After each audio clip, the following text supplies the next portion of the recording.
Reddit pregunta: ¿cuál es un doble rasero que realmente te parece bien tener? Les digo a los demás que no tengan miedo de pedir ayuda. Mientras tanto, quiero hacer todo sin ayuda. Este soy yo también. Me gusta preguntar cómo están los demás y asegurarme de que sepan que tienen alguien con quien hablar.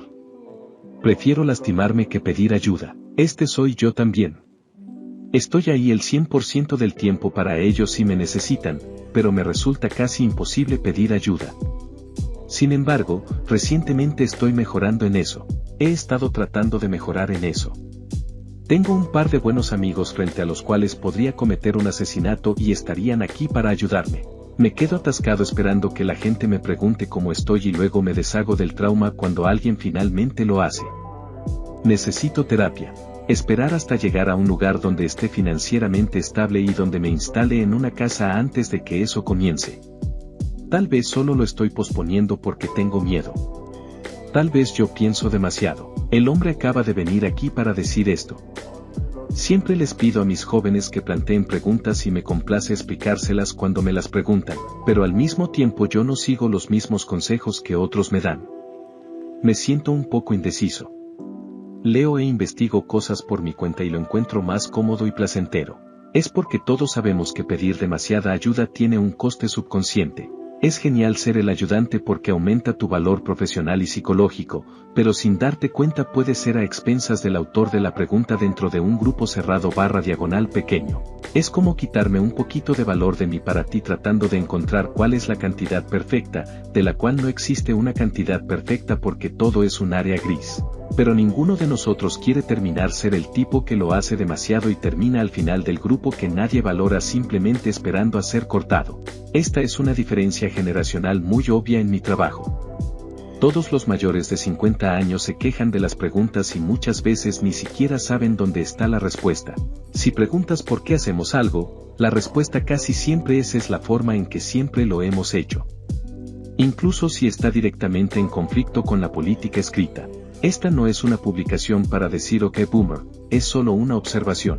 Cuando a los millennials les hacen preguntas, lo ven como una oportunidad para aprender resolviéndolo o aclarándolo y los boomers lo ven como cuestionar la autoridad o trabajar fuera de su carril. Soy un boom. El problema no es que no quiera cambios. El problema es que quiero mantener el control. Quiero resolver el problema, me gusta investigar, me gusta donde se necesita creatividad y me gusta la satisfacción de lograr algo nuevo. Pido ayuda cuando veo que la habilidad requerida está más allá de mis posibilidades, o si las herramientas necesarias son demasiado caras para un trabajo único. Pago por mano de obra calificada o asesoramiento según sea necesario, pero mi instinto es intentarlo yo mismo primero. Soy enfermera y he estado en el ejército. Ambos lugares recompensan la actitud de puedo hacerlo y, a menudo, hay que descubrir cómo hacer las cosas cuando hay poca ayuda disponible. Prospero en ese ambiente. No insultes a mi hermano. Solo yo puedo insultarlo. Fumar mientras se le dice a la gente que no debería fumar. Soy fumador. A veces la gente pregunta si vale la pena y yo siempre digo que no. Empecé a fumar en un momento difícil de mi vida y ahora no puedo dejarlo. Dejar de fumar es jodidamente difícil. Me tomó muchos intentos y seguía diciéndome a mí mismo una de estas veces se mantendrá y finalmente lo hizo. Creo que las personas que nunca han fumado no saben lo adictivo que es en realidad y, con suerte, nunca lo descubrirán. Dejé de fumar este año, después de 30 años de fumar mucho, hasta el punto de que era tan malo que me levantaba en medio de la noche para tomar una copa o ir al baño. Siempre significaba fumar 2 o 3 cigarrillos más. Se fuma fácilmente más de 40 al día. Si tenía una noche en el pub siempre tomaba 3 paquetes, muchas veces nunca volvía a casa con ninguno. Dejé de fumar de golpe, poco más de 7 meses después, todavía tengo antojos crónicos todos los días, siento que podría retomarlo en un abrir y cerrar de ojos. Sin embargo, mi motivación que me hizo detenerme fue la lucha por no tener aire para respirar después de una mala gripe. No quiero volver a luchar así por mi vida nunca más. También debo tener en cuenta, los impuestos del gobierno nunca fueron un impedimento. Aquí en Australia pagaba alrededor de 60 pesos AUD, aproximadamente $40 americanos, por un paquete de 25. El dinero nunca me motivó a dejar de fumar en absoluto. Después de 2 años y medio sin fumar, después de unos 25 años fumando, sigo teniendo ansias de una manera realmente extraña. Los cigarrillos siempre fueron parte de los mejores y peores momentos de mi vida, así que en cierto modo siento que anhelo más sentimientos y recuerdos que cualquier otra cosa. Compré un paquete quizás 2 veces en los últimos 2 años y lo tiré después de fumar medio cigarrillo cada vez. Ahora desprecio tanto el olor como el sabor de los cigarrillos, pero todavía siento la necesidad de parar, relajarme y fumar. No estoy totalmente libre de nicotina. Compré una pipa de brezo para fumar durante 1 hora cada varias semanas, pero ya no me considero un fumador. Probablemente preferiría otro narcótico suave similar, pero no hay nada comparable. Los vaporizadores no me hacen nada, mucho menos. Dejé de hacerlo hace casi 1 década, y todavía de vez en cuando tengo antojos.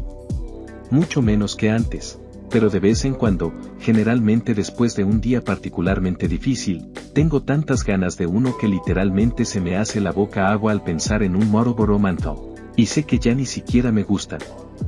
Cuando dejé de fumar, usé un vaporizador para dejar gradualmente la nicotina durante un periodo de aproximadamente 18 meses. Hubo algunas veces que fumé cigarrillos normales durante esos 18 meses, y siempre los dejé de nuevo porque, en comparación con el vaporizador, el sabor era terrible. Pero parece que a los antojos aleatorios simplemente no les importa. He tenido muchos pacientes con oxígeno domiciliario que todavía fuman, a pesar del riesgo de incendio. Mi abuela tenía un tumor grande en el cuello que creemos que probablemente era cáncer de pulmón que ocluyeva sus vías respiratorias y requería una traqueostomía. Nos dijo que si su familia no estuviera allí con ella, todavía querría fumar. El efecto que el fumar ejerce sobre la gente no es una broma. Muy pocas cosas llenan las ganas de la misma manera. Incluso los cigarrillos electrónicos tienen problemas similares. Cuando le toco la bocina a alguien es un gesto cortés y respetuoso. Hola, querido amigo, ten en cuenta que el semáforo se ha puesto en verde y podemos continuar. Cuando alguien más me toca la bocina del auto, es ¡Ga! Soy un imbécil. Solo pienso en mí mismo. Soy un producto del incesto que no tiene la capacidad de esperar. Gar. Jajaja, se lo comenté a mi novia el otro día y ella lo tomó sorprendentemente bien. Alguien le dio un suave pitido mientras ella intentaba averiguar a dónde ir. No había nadie alrededor cuando se confundió, pero se habían vuelto detrás de ella. Ella se sobresaltó por el ruido y se dijo: jodete pendejo. No hay nadie alrededor. Mencioné que la detuvieron al azar en medio de un estacionamiento y probablemente él solo le estaba haciendo saber que había alguien cerca. Nos detuvimos en un estacionamiento diferente al otro lado del complejo, donde detuvieron a alguien al azar y ella le dio un pequeño pitido solo para decir estoy aquí, hizo clic y tuvo un momento de oh.